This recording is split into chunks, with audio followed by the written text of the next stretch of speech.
why does Polonius want his, or why would Polonius? Because Hamlet's going to be the next king. Hamlet is probably going to be the next king, and Polonius, being a politician, albeit a bad one, Polonius knows that, well, it's not, obviously, Hamlet's going through a bit of a phase. He's he's basically a teenager in his 30s. Polonius is going to suggest that stay away from him right now.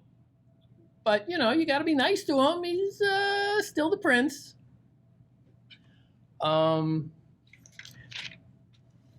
Which, of course, is just another version of him giving what kind of advice to his children.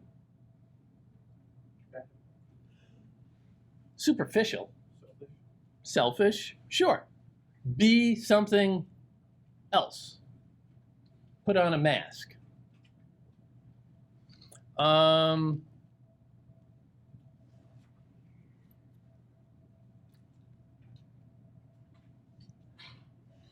In scene 2, Act 2, scene 2, who enters? Who starts off the scene? King. The king, yeah, okay, but who else? Who else is coming into the scene? Gertrude, yeah. Rosencrantz and Guildenstern. Rosencrantz and Guildenstern. These are fun characters too. Shakespeare does pepper them throughout. You can be forgiven if when you're reading this, you're thinking, what a couple of dolts. You're supposed to. Shakespeare is making that obvious by having everybody around him, especially, or everybody around them, especially Hamlet, tell them what to do. And they just, oh, okay, I'll go do that. They get summoned to the castle, and Claudius says, okay, I want you to go find out something, or I want you to, you know, essentially spy on my stepson, whom you know from school. And they, oh, okay, we'll go do that. Simple fellows. Simple. If they're his friends, like, would there be punishment if they denied doing that? Because they just have no, like, they just go ahead and do it immediately. Yeah. Don't care at all that they're his friends. They're friends in the way that they're friends. They're just friendly. Yeah. Ostensibly, they are also college students from Wittenberg, which is a college town in Germany. You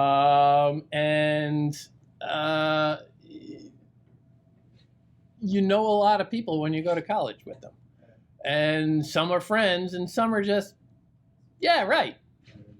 Yeah, you know, everybody has that person attenuated to their friend group in one way or the other. Somebody that, you know, you can, yeah, they're there. Not the first call you make when you start thinking, all right, let's get the gang together. They just sort of show up at the end of the evening. It's like, oh, okay, yeah, they were there. And so they're not necessarily close. But they do get punished for spying on them, right? Don't they get killed? Slow down. Yes, okay. They do not meet a happy ending for themselves. But the contrast here is with Horatio. Because Horatio is also a friend. Sort of. They know one another. But Horatio gets a better welcome from Hamlet. When these two chuckleheads show up, Hamlet is less than impressed with them. You know, it's like, oh yeah, you guys, great. But when he stumbles across Horatio, it's like, okay, yeah, you're right, you're Horatio. Hey, welcome. Great to see you. It's so nice to, you know, see a friendly face. We will teach you to drink deep before you leave. You know, come on, hearty. And he puts out this, again, sort of a public face of friendliness, but you get more of a sense of, all right, this is almost genuine. This is normal social behavior. For a little antisocial snot like Hamlet, this is almost normal behavior. It's as if he has a sense that Horatio, whom he may not know that well, Horatio is a good guy. Horatio is someone who can be trusted. Horatio is someone who gives a sense that, you know, underneath the appearance, he's a guy. He's a mensch. He's a good guy. Rosencrantz and Guildenstern, not so much. Timon and Pumbaa. Timon and Pumbaa. I don't know about that. Honestly, okay, you want to go Lion King on me? I'll go Lion King. Lion King. Obviously, a lot of parallels here. They say 3 hours is all I'm saying. Just watch the movie. Not quite. Obviously, you've got the dynamic with the king's brother killing the king, and the worshipful attitude of, you know, little Simba towards his father, and you know that is all very familiar. And as we've seen, it has some other analogs in the world.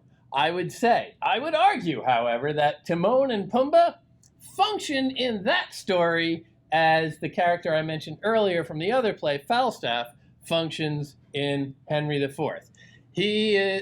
Falstaff is a character for whom the young prince in there, young King Henry, or young Prince Hal at that point, hangs out with and sort of spends his wasted youth in, just sort of gets lost hanging out with his buddies and, you know, drinks an awful lot with. So there is no direct analog, I would say, to Timon and Pumbaa in Hamlet. But they function very well as sort of a combined Falstaff in Henry IV.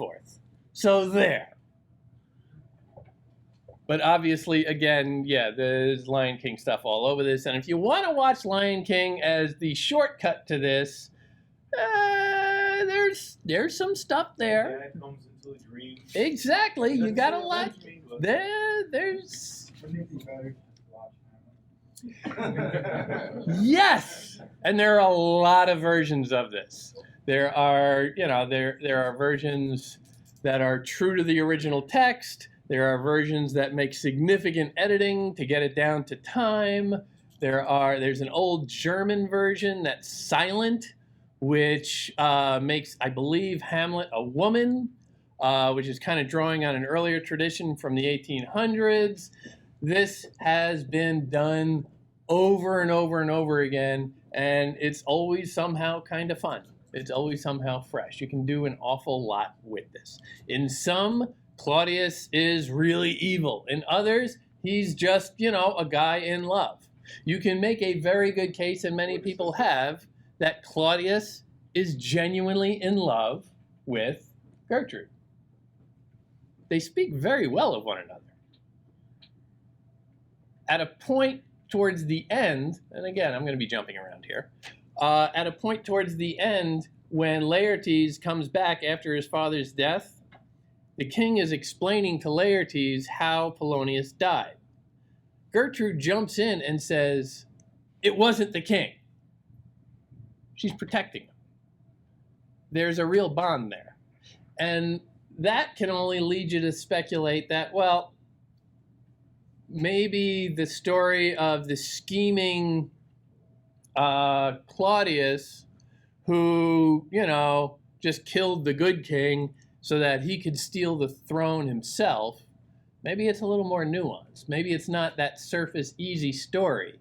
Maybe they were genuinely in love. Remember, King Hamlet, even as a ghost, is a bit imposing.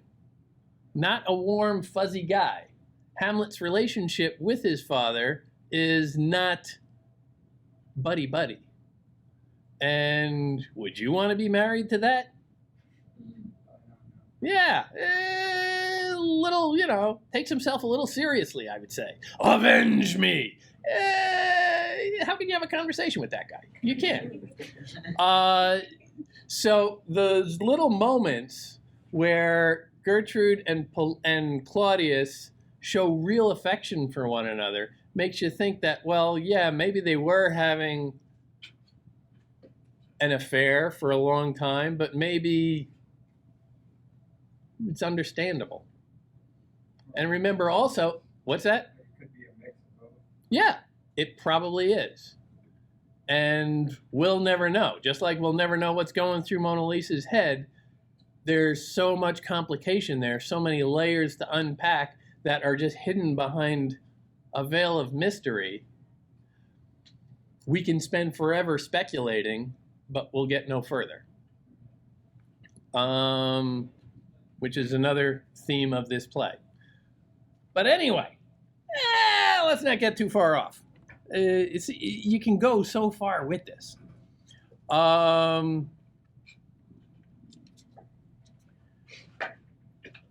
Hamlet is pretending to be crazy now. He is putting on an antic disposition, as he calls it. Putting on an antic disposition as if it were a costume. A costume like an actor would wear in a play. It's fake.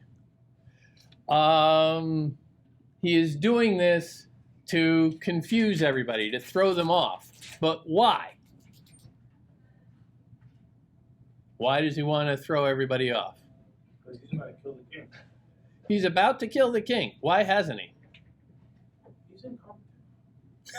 No, they were waiting to see how the king reacts.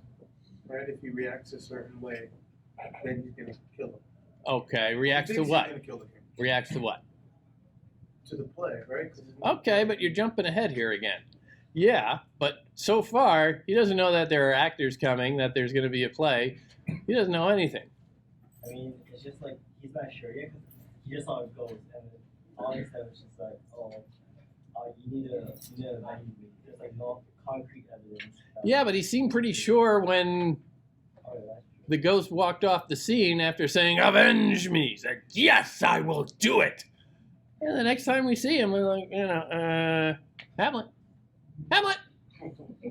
Weren't you gonna, real, no, huh? Time! Yeah, why not? I mean, he has to wait till the plays, and like, he's waiting for. He doesn't know that the players are coming yet. He seemed really fired up for revenge when the ghost was facing him. So you're insinuating that Hamlet is a coward? I don't know. Maybe. That maybe he doesn't actually even want to kill? Maybe he's under pressure. Under pressure? What kind of pressure? Under pressure. What's that? Like maybe he felt the pressure when he was like getting command to do something. When Yeah, He- his dad's cracking down on him. His dad's an imposing man. He's the death. Yeah. And Hamlet is. Oh, Dad, don't nag me. Come on. So, I'll get around to it. I'll take out the garbage, I'll mow the lawn, and I'll kill the king. Just give me a break. I'm watching TV here. he's gonna have to snarky comment somebody to death. Yes. Killing him with words. Words! We don't know why he doesn't act. He's not really telling us. All we know is the surface, the behavior, the deeds that he is not doing. Suspense is supposed to be killing us. Yeah, it's complicated. We don't know. If this was a different play, if this was a conventional, murder revenge type story, and there were a lot of them, they were bestsellers, you would expect, right away he would go off and kill this guy, or at least start be objectively planning it, laying it out. But I think the not knowing builds the suspense for the, no spoiler alerts, but when he kills the wrong person, it's like, that whole time you're waiting, you don't know what he's doing, he's in the play, you don't know really what's happening. Kind of maybe like you feel like him, in the moment. Where he's Yeah. been, your dad just told you about, you don't know what you're going to do, you don't know how you're going to do it. The play comes, now you're in the middle of all of it. And then you see somebody, you take a stab at it, and you realize. Yeah, that's the way things tend to work in life. Things are a lot more by happenstance. You're not really so motivated all the time. You have conflicting impulses. You have wandering attention. You forget stuff. You know, yeah, all right, I saw my father dead the other night, but yeah, I got other stuff going on. That's real life. And it kind of separates from what you were talking about on the play, the stage of like the reality versus what's fake. Yeah. Everything is fake. Everything's so clearly fake. Hamlet is a real person plopped down into the middle of what's supposed to be a fairly conventional plot, a revenge plot. Everybody knows how that's supposed to happen. Everybody knows that it's all about building very deliberately towards the end. That's a pretty good way to put that. He's a real person. You come up with that? Sure. Real person in a fake situation. He's not behaving like a character should in that situation. He's not moving in a simple cause and effect motivation, one step after another towards the logical and inevitable conclusion. He's doing all this other stuff. The actors show up and he just sort of latches onto that. Oh yeah, okay, that's how I'll do it. He didn't know they were coming. It was just sort of, oh, we're gonna have actors here tonight? Cool. Hey, I got an idea. He's already heard from the ghost what happened, and he seemed to believe it. Wasn't particularly skeptical about that. Why does he need further confirmation? Anyone? I don't think he needs further confirmation. I think he just sees it as an opportunity to really verify that this indeed is what needs to be done. Okay, but verify and confirmation are pretty much synonyms. Yeah, you're right. He doesn't need verification. He just needs to confirm that this is what. He doesn't need solid proof, but he would like a little bit of evidence, maybe to just. Sure, he wants to know for certain what will happen. He wants to know for certain everything. He doesn't want any questions. He's not Rich. confident with his actions. That's why he's so hesitant to actually do what his father's saying him to do. He's not comfortable with his actions in what way? Not confident in his actions. Confident in his actions. Okay, yeah. Because everything he does, he is a very smart guy, and he knows that everything he does will probably have a consequence. He's a smart guy, but he's not a killer. That's why he's so hard for him to do what he gotta do. Yeah, he's not a killer. He knows that.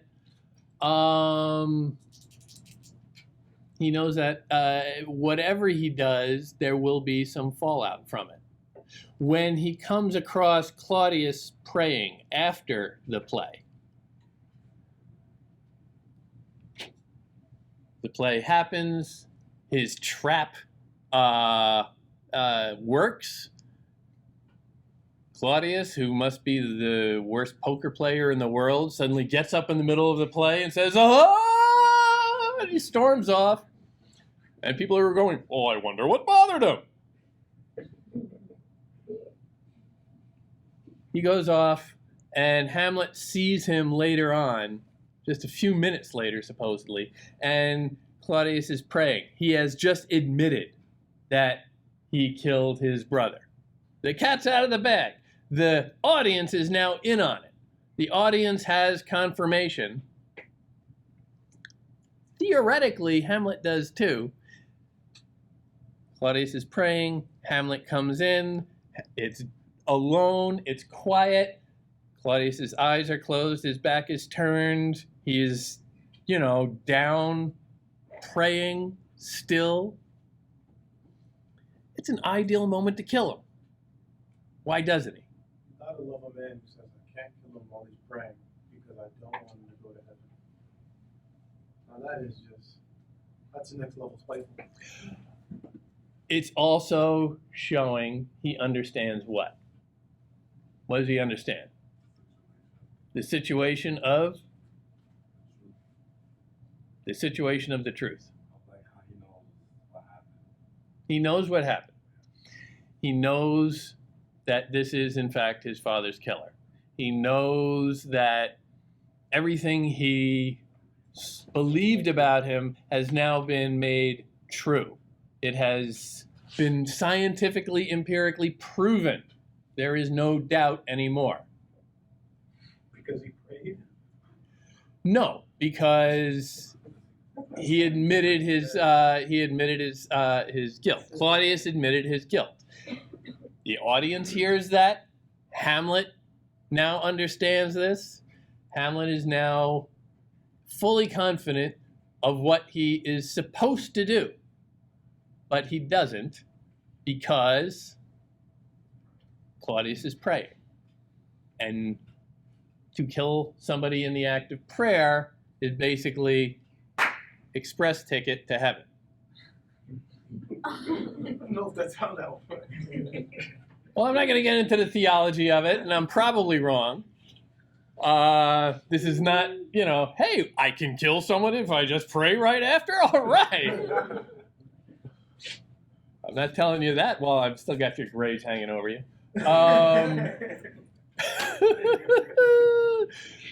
The act of contrition is what we're talking about there, because he is basically, when he is praying, Claudius is asking for forgiveness of his sins.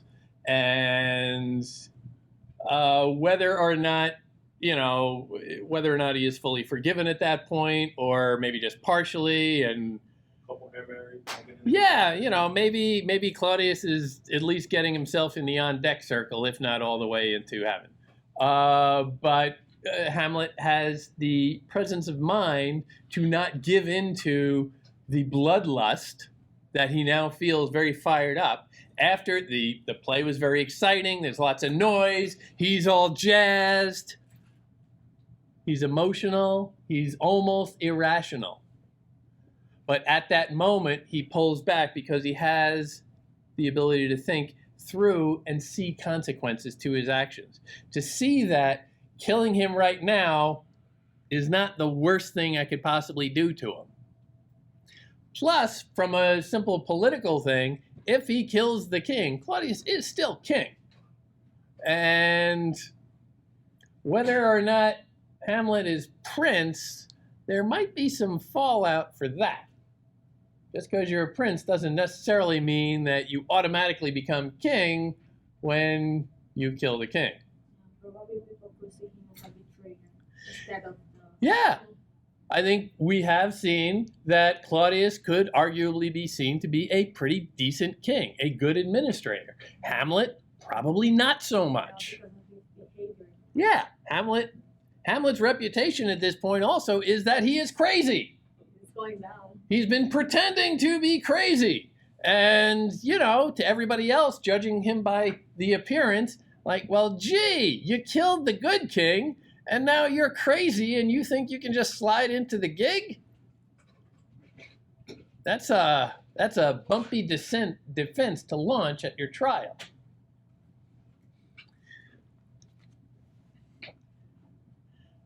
But again, Hamlet shows discipline, shows the ability to think it through, to imagine the consequences. When in Act 3, see, we're getting through. In Act 3, he has his most famous soliloquy, which begins, come on, it's to be or not to be. That is the question. Whether 'tis nobler in the mind to suffer the slings and arrows of outrageous fortune, or to take arms against a sea of troubles, and by opposing, end them. To die, to sleep, no more. And by a sleep to say we end the heartache, the thousand natural shocks that flesh is heir to. 'Tis a consummation devoutly to be wished. To die, to sleep, perchance to dream. Aye, there's the rub. You see him at this moment unfolding his thoughts in time. This isn't somebody thinking in paragraphs like Claudius. This isn't somebody with a well-formed idea of what they're saying beforehand. This is somebody who is discovering his own thoughts in the moment. You can see this, you know, to die, to sleep, perchance to dream. There's something after that. There's the rub. There's something beyond sleep.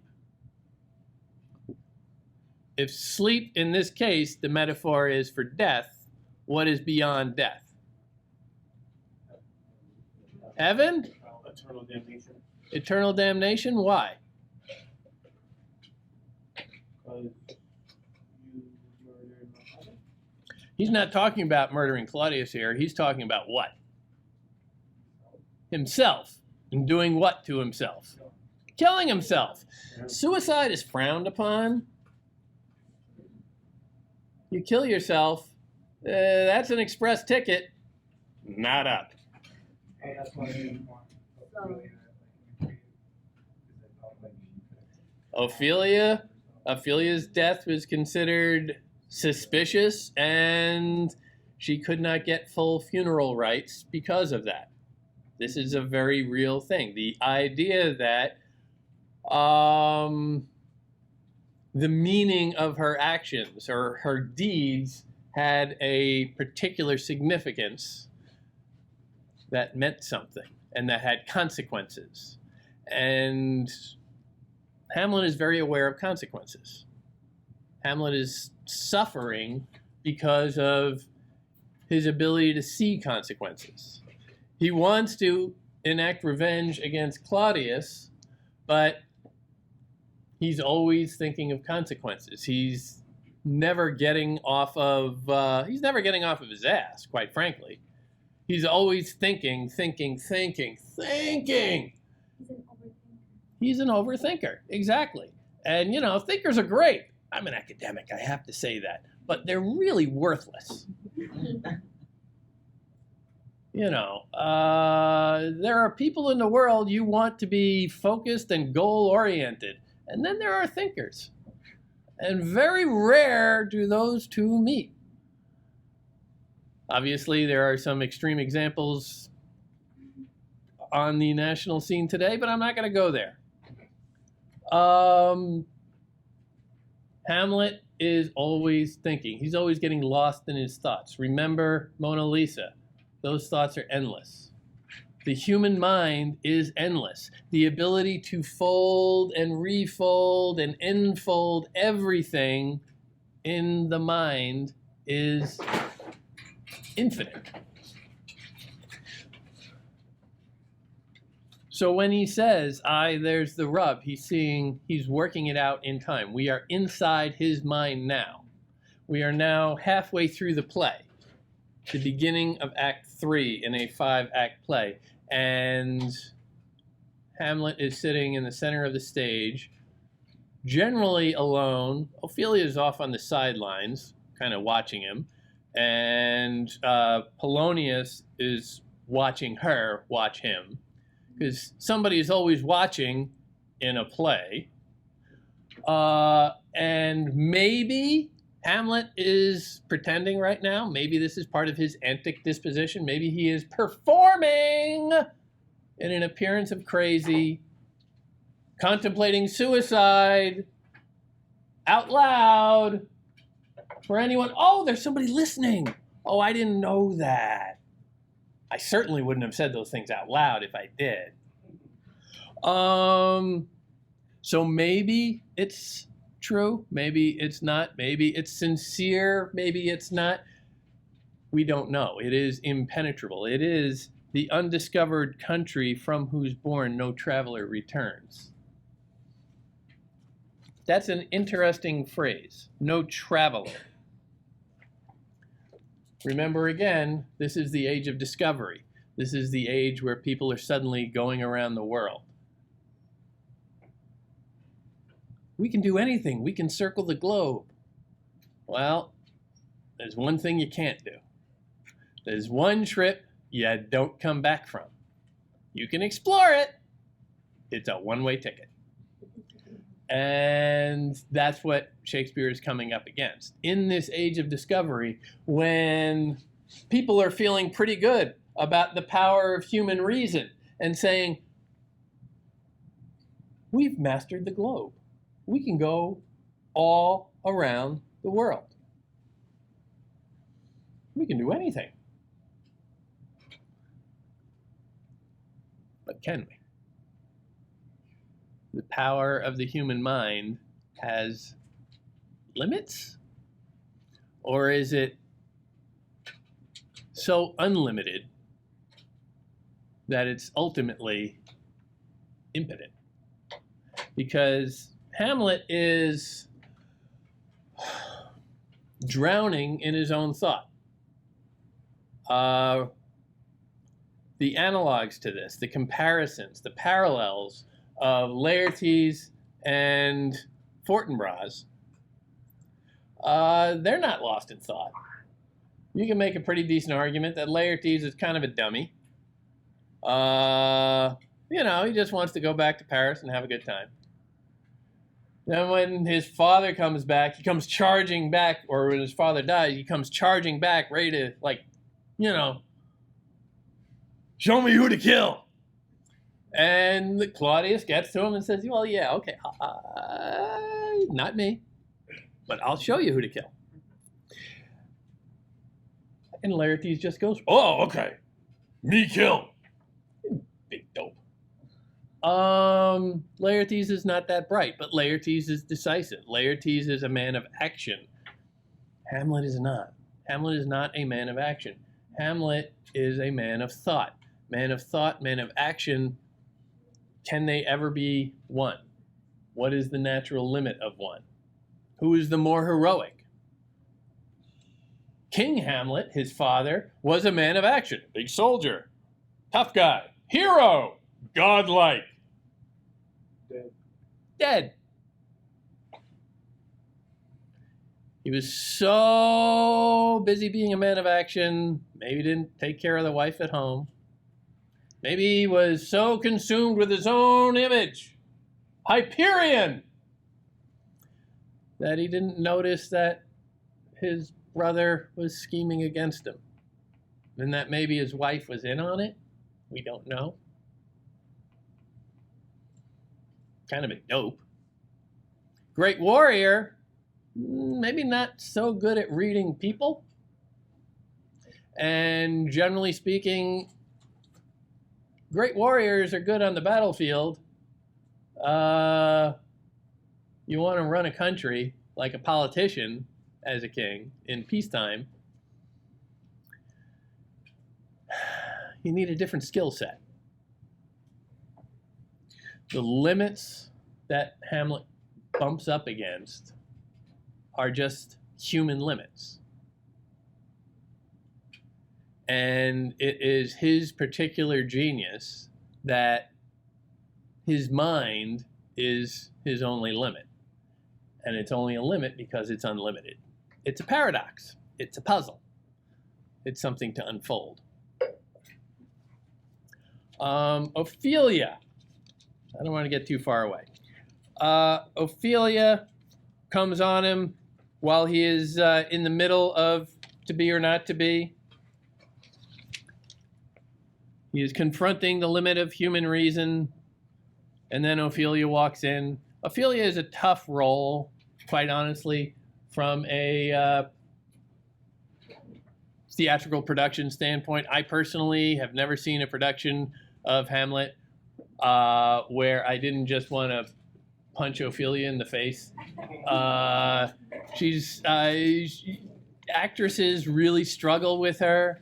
There's not a lot of sense of the character. It's hard for me to explain, really, and I don't expect to, because people have been arguing about this for centuries. So I feel I'm in good company there. She shows up. She's not necessarily all that bright. She seems like a nice girl. She is not up to Hamlet's mental gymnastics, and he gets a little frustrated with her. And in the end, he flies off the handle when when he learns that she's dead, but it's unclear that they ever had that great a relationship to begin with. So there's something that doesn't add up there. But again, maybe this is intentional, because if it all added up, it'd be a play. And there's this inherent tension of having a real person in the middle of this. You don't get all the answers. You don't get all of the easy conclusions, the neat characterizations, the way everything clicks into place by the end. But it gives him an opportunity to go a little bit crazy when confronted with her.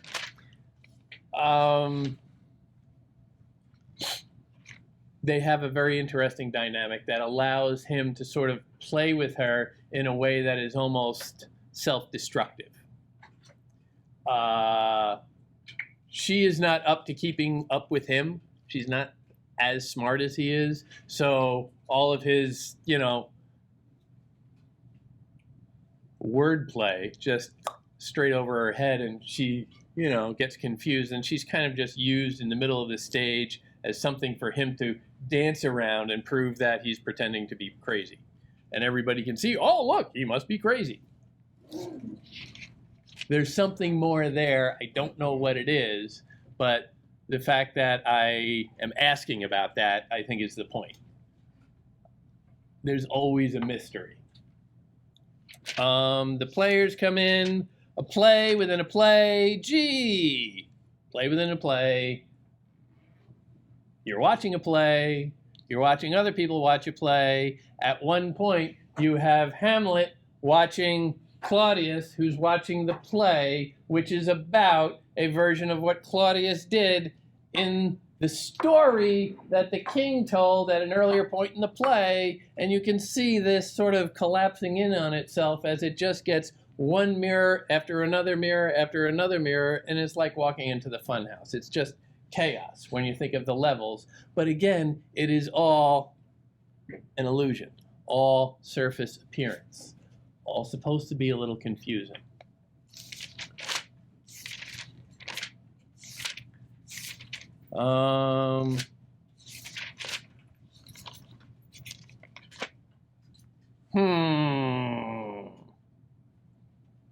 John, how you doing?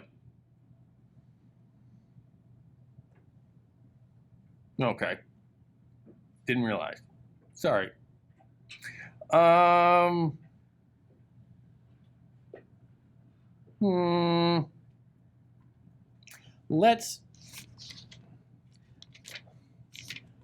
We can do what I suggested happens, and we can skip towards the end. The middle part, the whole bit with the play, is all a stalling mechanism, essentially. Different things come in and give him an excuse to stall.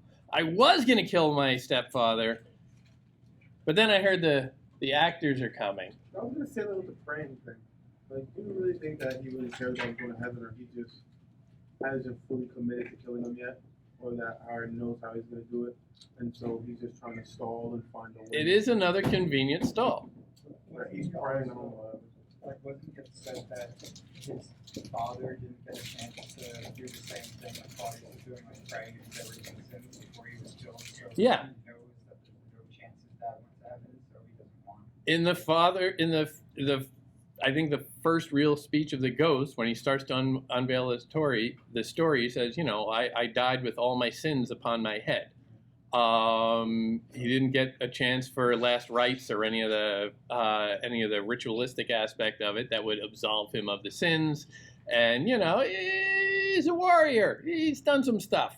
So one of the beliefs is the fact that he is a ghost wandering around on Earth. It's a kind of purgatory, a kind of penance. So maybe is that the reason why Hamlet doesn't want to kill Claudius, because if they give him an easy way pass, like my dad gets to go to heaven.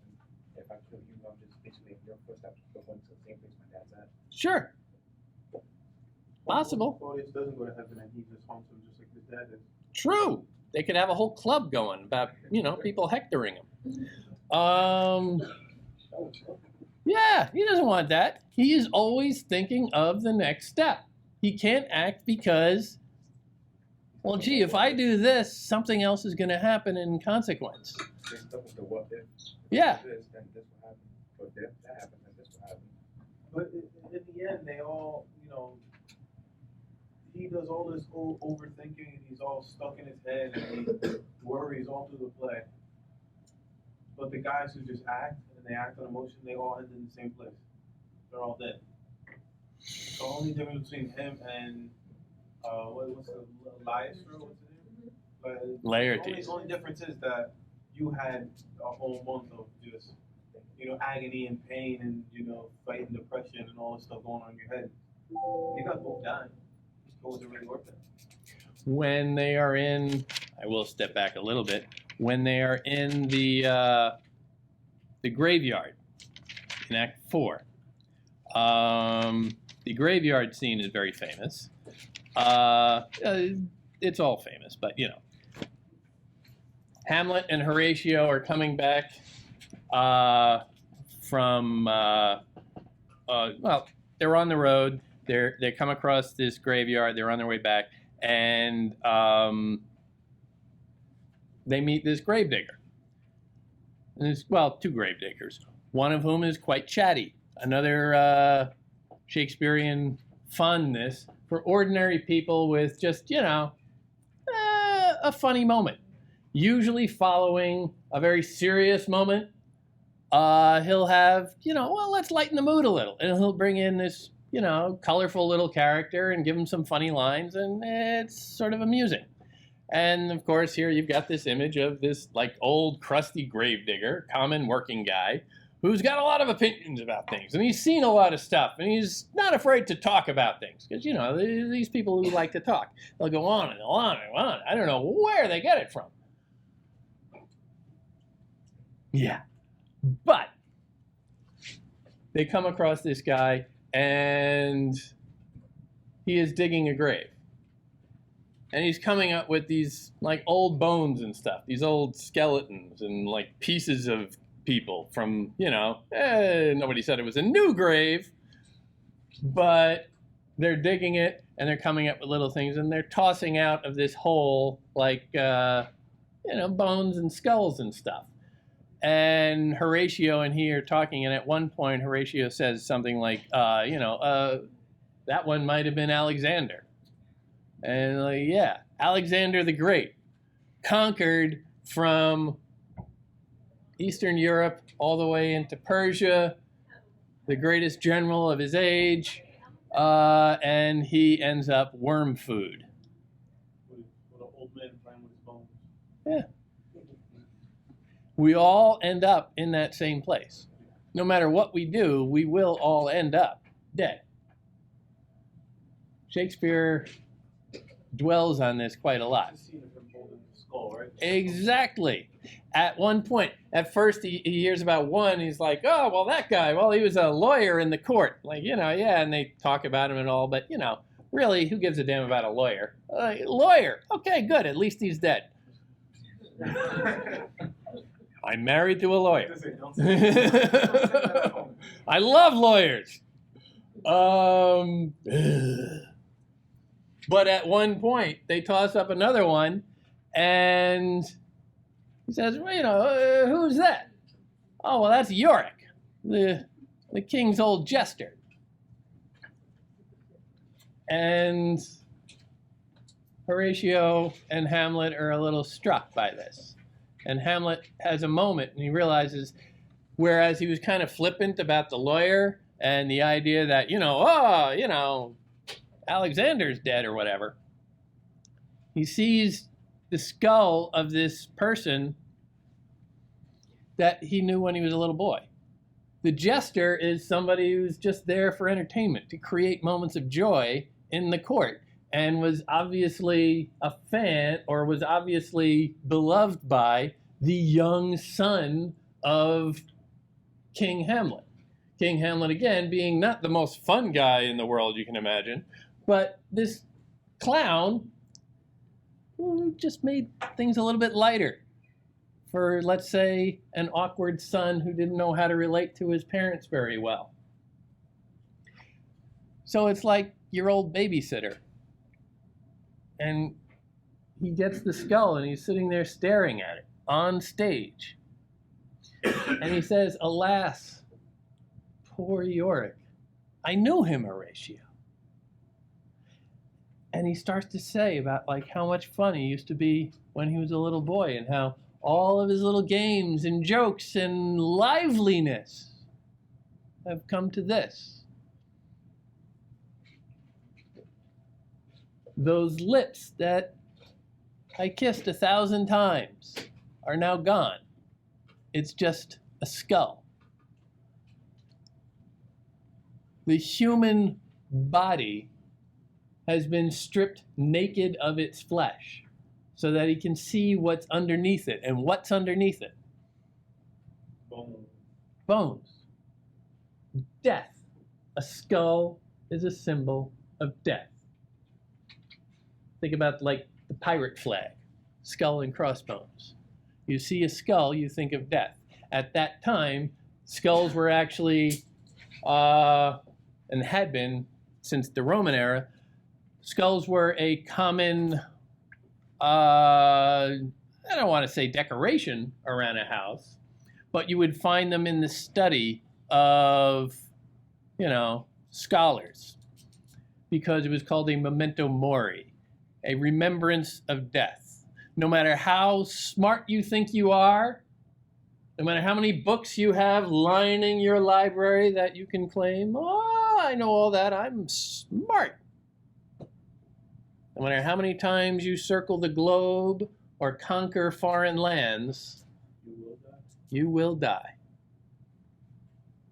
That skull is a remembrance of that. It is a concrete reminder that no matter what, you're going to end up dead. And it is, again, when he references the lips specifically, a reminder of what is beneath the surface. Because he is remembering in his mind's eye, just like he remembered his father, the face, the smile, the life coming out of the eyes of this individual. And now he's just left with what's beneath all of that. And beneath all of that is just a dirty, inanimate, dead skull. So now he's thinking back to when he was younger and remembering that that was always there. He's just seeing it now for the first time, but the skull was always there in the face that he knew so well. The skull was always present. Death was always there, but he let himself be distracted by the surface. Now, is it pleasant to walk through life imagining what somebody's skull looks like? No. That's creepy.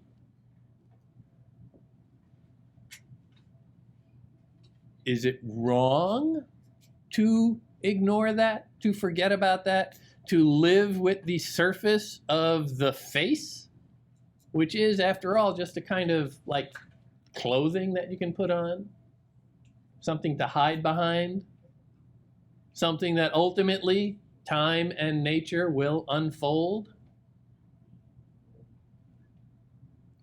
Maybe it's the only way to live. But you kind of way it makes you ignorant because I just don't want to accept the fact that that's where everything's supposed to be at one point. Yeah. Your choice is between ignorance and endless torture. Hamlet is setting himself up for endless torture. He cannot resolve these conflicts in his mind. He can't come to a motivation point where he can say, okay, now I know everything I need to know and I am going to act. He's lost in his own folds of thought.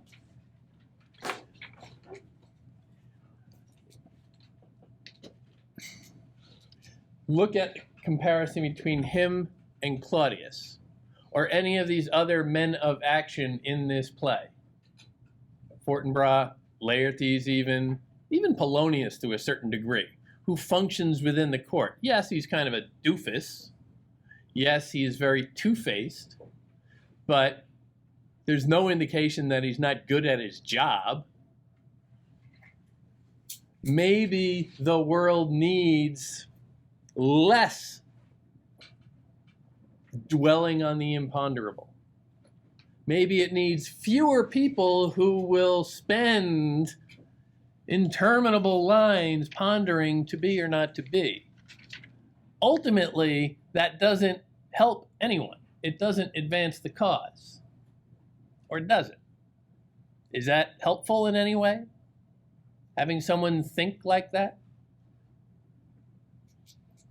I don't know. But that's what Shakespeare's. So it's kind of like a little self-loathing in there. Maybe. Because Shakespeare is a ponderer, right? A thinker. Yeah. Is this him in the older age realizing that he wasted his life and he's just gonna die just like everybody else?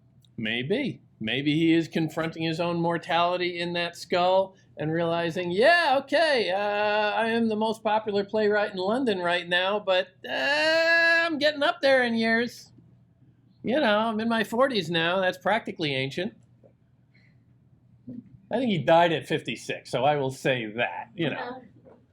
Not great medical care, once again. Very poor doctors in that age. But yeah, he is confronting mortality. He is coming at that point in life, you know, in the middle of a dark wood, in the middle of the journey of our life, which sounds oddly familiar, but he is confronting his own mortality. But you know what else? You know, he has been pondering these things and he's been writing it out, but you know who else has been pondering it for what seems like at this point an interminable length of time? The audience. The play should have been over in Act 2. We knew that the ghost was telling us that Claudius was guilty. Seemed plausible, you know. Evidence beyond a reasonable doubt, circumstantial, but, you know, convincing. Why, if he had just killed him, would have been a nice, tight 2-act play. Okay, where should we go for drinks afterwards? But instead, Shakespeare drags everybody on this meditative ride and says, no, no, no, no, no. Let's think about this. Let's dwell on this. Let's unpack this a little. Dig in deeper. Does that do anyone any good? Maybe. Buys Claudius a couple more hours to live. Yeah. Gives Claudius a little bit of a reprieve. He ends up dead. Arguably more violently than, you know, it would have otherwise. He sees Hamlet coming at the end. If he had been killed in like one strike from behind when he was praying, yeah, it would have been great. Maybe. Who knows? Hamlet doesn't. That's why he can't act. But all of those men of action serve a specific function in the world, and they're arguably pretty good at it. They're going out there and they're doing stuff, and they are making lives better. In a moment of political tumult, Claudius steps in and he behaves like a good king. Doesn't necessarily matter if he is, you know, a brother-killing, you know, sociopath. For the outward world, for the public, and he is always performing for the public, that's all that matters. He is good at that. Just like Shakespeare is good at performing for the outward public. But we don't know what's going on the inside. I don't particularly care. What do I care if Claudius is a scumbag? He's good at his job. These are considerations that you can go on endlessly with. The point, Maybe Shakespeare was depressed and contemplating death. maybe he was, Because nobody cares about him. They just care about his art. maybe. What he does, they don't care about the rest of Shakespeare. The problem with reducing it all onto him psychoanalyzing himself is that we know so little about him. We know at this point he was probably in his 40s. He was reasonably successful. He was on the way up. He was about to be essentially adopted by the new king. He was among the most successful playwrights in London at the time. And when Elizabeth died, King James came in, and King James was a big fan of the theater. And so he decided, I want my own theater company in-house. Shakespeare rewrite the Bible. Shakespeare did not necessarily rewrite the Bible. King James had a lot of interest. He was a very interesting guy. And he brought Shakespeare and Shakespeare's acting company into the court, essentially, and they became the king's players. And they were in charge of putting on plays for the new King James, of which, again, check out Macbeth. It's all about King James.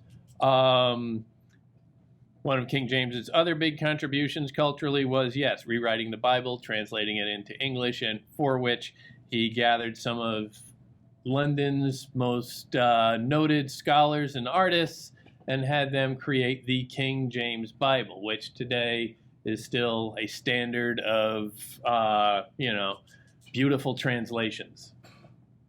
Whether or not, there's no evidence that Shakespeare was involved in that project at all, but Shakespeare did an awful lot of writing with his friends that he never got credit for. Just recently, people identified a passage in a play by a colleague of his, another playwright in London, and they have put forth the argument somewhat conclusively that Shakespeare wrote a couple of passages for this other play. And he tended to do that for other writers, other friends, It's a clubby thing. You're going out with buddies afterwards, and yeah, I'm struggling with this one scene, and what do you think? Well, can you give me a little hand? Yeah, sure. Let me scratch that out. It's very friendly that way. Sure. He did that an awful lot. But we really don't know an awful lot about his life. So reducing it all to him is kind of pointless. It's another one of those blind alleys. Speculation. Yeah. Which is fun and serves a purpose, but ultimately it's just going to tell us more about him. And he is not the point. I think it's more interesting to study this stuff as coming out of the culture as a whole. And so I will look at the uncertainty of the court situation and the legitimacy questions surrounding Claudius, and I read London in the late 1500s, where Elizabeth was getting older. She had no natural heir. She had no children. It was very uncertain where it was going from there. Her own father had a very sketchy history of legitimacy himself. Her grandfather had come to the throne by his own nefarious and questionable means. So that was in the air. There was great uncertainty, great political instability, and you see the value of, in a moment of political instability, you see the value of a man of action versus a man of thought. Does it have to be one or the other, though? Because a man of action can lead you down a lot of dark paths and can make a lot of foolish decisions. Laertes is a man of action. He doesn't really accomplish much, and he ends up dead.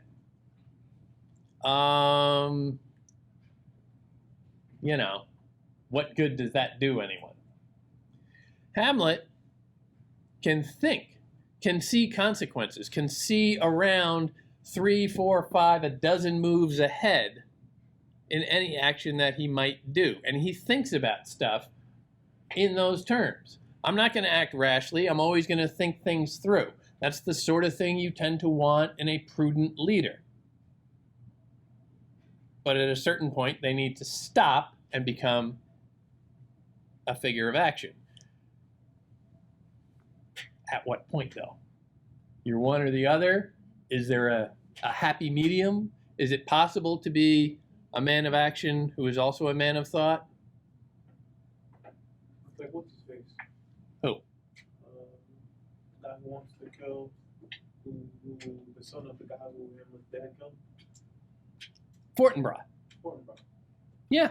He wanted to kill Hamlet, but he kind of, he waits till everybody's dead and then he storms the fence. Well, significantly, Fortinbras comes in at the very end, and he's really the only one standing. There are, I think, 8 people who die in this play, and most of them in this last scene. It's a bloodbath. They are squeegeeing blood off the stage at this point. And all of these characters are just lying there on the stage. They're waiting for, the applause to come up, for them to jump up and say, look, it's all pretend. But for right now, they're just lying there. And Fortinbras, who, we don't know that much about. He's always been on the outside. He had one little scene, really, where he comes in and, we get an idea of where he says, I'm going to enact revenge for my father. I am making progress towards a goal. I am thinking deliberately, I'm going to do this.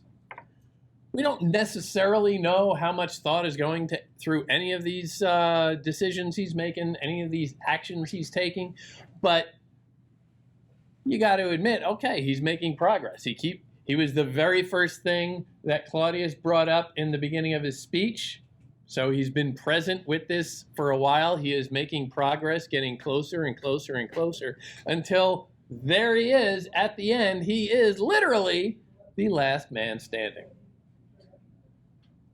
So maybe he was thinking out there, we don't know, but he was acting deliberately, walking through very progressively. And you don't get that kind of progress as a soldier unless you're willing to do some strategic thought.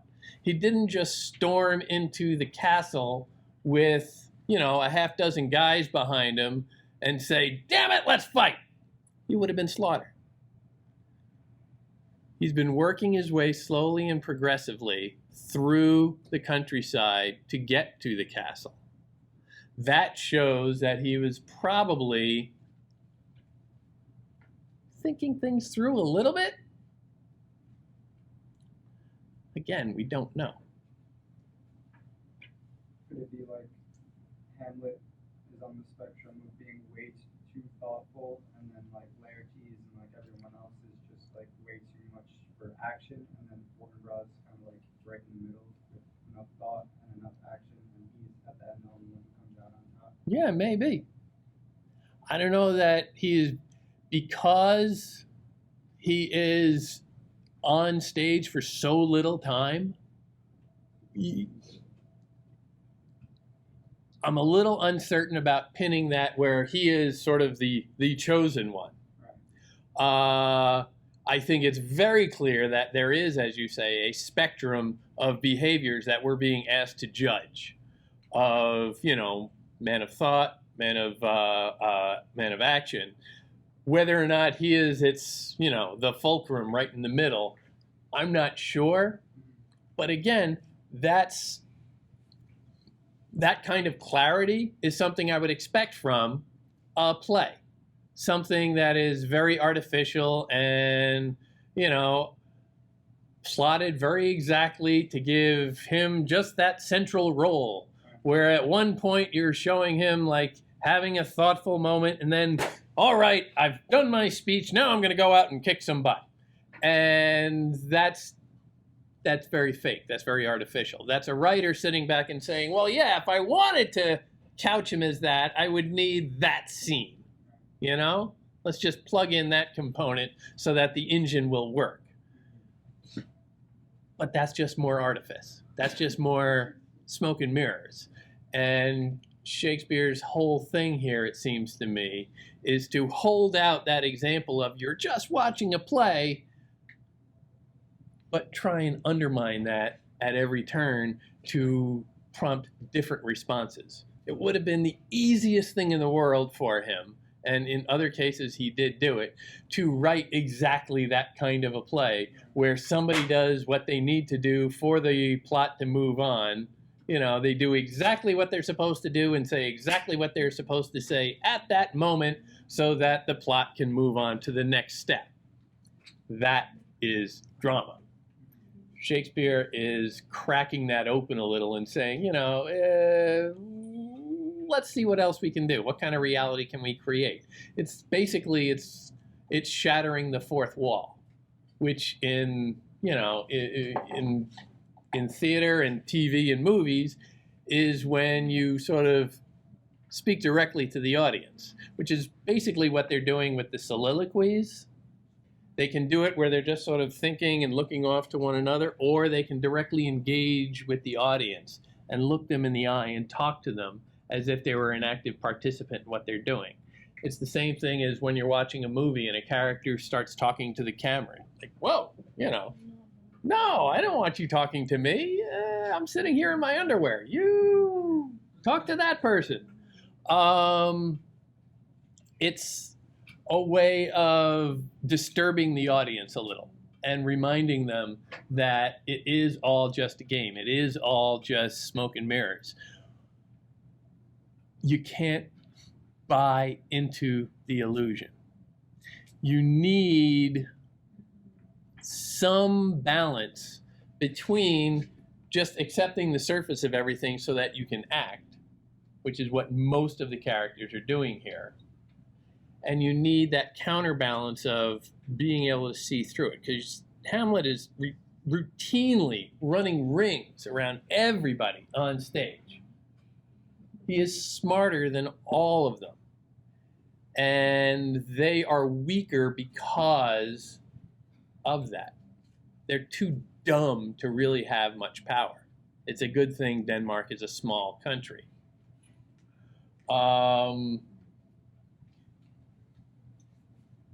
Maybe Shakespeare is suggesting that you need to be a little bit more like Hamlet. You need to be a little bit more smart, a little bit more perceptive.